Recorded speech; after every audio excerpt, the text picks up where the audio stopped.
好，大家好，又係到讀書好 TV 嘅時間啦。嗱，今集咧我就會介紹咧，就係今次我哋上書局嘅讀書會咧，第一本揀嘅，今年咧年度第一本揀嘅作品。咁我喺之前嘅讀書好 TV 都介紹過啦，我哋咧今年嘅主題咧都係希望以閱讀香港同埋中國嘅歷史咧，係作為呢個全年嘅一個重心嘅。咁就我先揀咗一本咧，就係我覺得閱讀起上嚟會幾有趣嘅作品嚟嘅。咁佢就係由呢個哈佛大學費正清中心主任嘅亞洲史同埋中國史嘅專家咧，就係歐立德 Mark Elias 嘅作品，就係叫做《黃帝亦凡人：乾隆世界史中的滿洲皇帝》，英文就係 Emperor Qianlong, Son of Heaven, Man of the World。咁嗱，點解我會揀呢本書咧？就係之前我喺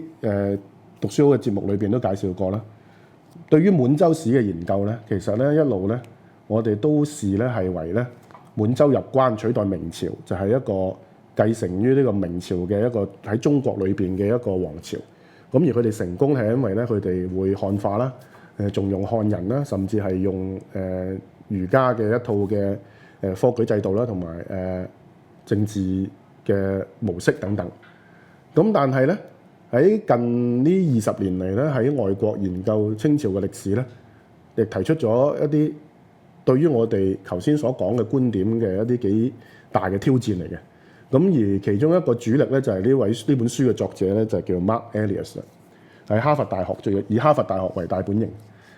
咁佢哋提出嘅挑戰原因，第一就係話我哋研究清史唔可以純粹從漢族嘅觀點，甚至係從漢文嘅檔案裏邊去研究。因為漢文嘅儒生所書寫嘅歷史檔案咧，好大程度上係經過改造同埋扭曲嘅。咁所以咧，佢哋就覺得應該翻去咧係滿洲嘅文字檔案裏邊去研究。嗱，點解會咁特別咧？因為滿洲嘅皇帝咧，佢哋係完全咧將自己嘅一套歷史檔案咧係分兩套文字去整理嘅，一套就係漢文，一套就係滿文。咁呢個就佢哋好自覺有個意識嘅。其實蒙古都有嘅。但係，只不過元朝因為距離呢個而家太耐啦，咁元朝咧喺明朝嘅軍隊攻入去呢個首都嗰陣時咧，係將呢個大量嘅蒙古文嘅檔案咧係燒毀咗。咁所以咧，而家留翻落嚟研究少數民族政權嘅咧，其實反而就係最完整嘅咧，係滿清嘅歷史。咁而呢班學者本身第一係識滿文啦，可以睇得到嗰啲滿文嘅檔案。第二咧就係覺得，研究中國嘅清史咧，唔應該淨係擺喺中國嘅角度，應該同時擺喺亞洲同埋世界角度去睇滿清。嗱，如果係咁樣嘅話，睇出嚟嘅視野同埋角度咧，將會同中國人睇嘅好唔同。而作者咧就會揀咗乾隆咧嚟去作為一個代表人物。究竟乾隆喺亞洲嘅歷史同埋喺世界歷史裏邊，佢係一個乜嘢嘅位置咧？而滿洲人嘅管治係咪純粹好似我哋咁講係明朝嘅延續咧？係一個好似換咗面孔嘅漢人政權咧咁樣，咁作者當然係唔同意嘅。而作者喺個描畫呢個乾隆嘅性格或者佢嘅好多好細節嘅嘢裏邊咧，都會突出咗佢咧係好自覺自己嗰個滿人嗰個身份。包括係咩咧？就係喺宗教上邊咧，尊崇呢個藏傳佛教啦，即係喇嘛教啦。喺承德裏邊去會見，每年去會見嗰啲嘅蒙古嘅王公啦、西藏嘅喇嘛啦。嗱，你要知道中國今日嘅版圖咧，其實喺乾隆嗰陣時打翻嚟嘅。所謂自古以嚟中國領土咧，其實就唔係好耐嘅啫，西藏啊、新疆啊呢啲，都係大約係都係200年左右，兩百幾年左右。咁但係佢哋好聰明嘅地方咧，乾隆管治呢個新疆、西藏、蒙古咧，係用緊唔同嘅方法。而佢個 position 自己咧，佢就唔係一個漢族嘅政權嚟嘅。當佢面對住呢個西藏嘅精神領袖喇嘛嗰陣時，或者係西藏嘅貴族，或者蒙古嘅王公，甚至係回部即係回族嘅維吾爾族嘅嗰啲嘅酋長嗰陣時咧，佢定位自己都係一個少數民族，大家係兄弟嚟嘅。其實同蒙古管治有啲相似。而佢哋每年咧喺承德就係咧，大家一齊咧就係用佢哋自己少數民族嘅政治傳統同埋文化咧，嚟去咧團結大家嘅。而對西藏管治就更加明顯咧，就係用宗教啦，就係咧通過皇室去尊崇呢個藏傳佛教，將佢自己變成係藏傳佛教裏邊嘅乾隆自己都係藏傳佛教裏邊嘅一個人物。而咁樣咧係突出咗咧大家之間嗰個嘅聯盟同埋嗰個嘅即係互相尊重嗰個關係。咁喺呢本書裏邊咧，其實你亦都可以當做係一本咧好細節、好多歷史故事嘅一本小説咁睇。但係當然佢唔係小説嚟嘅，因為佢所有所寫乾隆嘅嘢咧，其實都係有根有據、有出處嘅。咁睇落去咧，相當之容易閱讀，而更加係咩咧？我覺得係重新俾咗一個我哋嘅印象。我哋睇得太多呢啲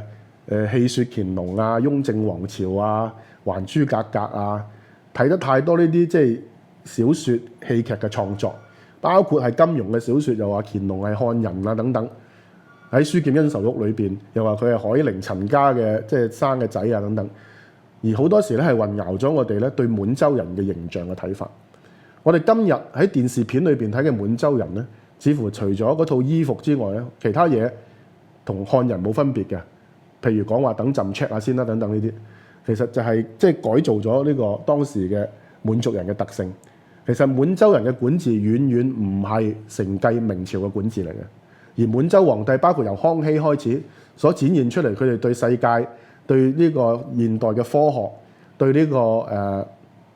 少數民族、其他少數民族政權嘅睇法咧，都係脫離咗過去漢族皇帝甚至係漢族管治嘅一啲嘅好核心嘅觀念。